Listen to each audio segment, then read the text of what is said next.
ഈ രണ്ട് സ്വഭാവം ചില ആളുകൾക്ക് തീരെ ഉണ്ടാവില്ല എന്നാണ് പരിശുദ്ധമായ ഖുർആൻ പഠിപ്പിക്കുന്നത്. വലാ ഖൗഫുൻ അലൈഹിം വലാഹും യഹ്സനൂൻ. അവർക്ക് ഇന്നലകളെക്കുറിച്ച് ഒരു സങ്കടം ഉണ്ടാവില്ല, നാളെക്കുറിച്ച് ഒരു പേടി ഉണ്ടാവില്ല. ആരെക്കുറിച്ച് അത് പറയുന്ന അറിയോ? യഥാർത്ഥ മുഅ്മിനീങ്ങളെ പറ്റി. നമ്മളൊക്കെ നല്ലൊരു വിശ്വാസിയാണെങ്കിൽ നമ്മൾ ഒന്നിനെക്കുറിച്ചും ഭയപ്പെടേണ്ട. ഒരുപാട് തെറ്റുകൾ ജീവിതത്തിൽ വന്നു പോയിട്ടുണ്ട്. ഭയപ്പെടേണ്ട, സങ്കടപ്പെടേണ്ട ഒരാവശ്യമില്ല. അള്ളാഹു പറയുന്നുണ്ട്, ഉൽ നബിയെ തങ്ങൾ പറഞ്ഞു കൊടുക്കണം, യാ ഇബാദിയല്ലദീന അസ്റഫു അലാ അൻഫുസിഹിം ലാ തഖ്നതു മിർ റഹ്മത്തില്ല.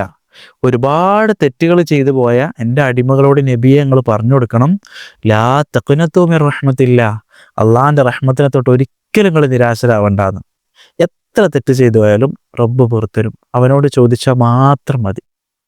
നല്ല പ്രവൃത്തികൾ ചെയ്ത് ജീവിതം മുന്നോട്ട് കൊണ്ടുപോവുക. റബ്ബ് കൈപിടിച്ച് സ്വർഗത്തിലേക്ക് കയറ്റും. ഇൻഷാ അല്ലാ നാളെ നമുക്ക് സ്വർഗത്തിൽ വെച്ച് കാണാം. അസ്സലാമു അലൈക്കും.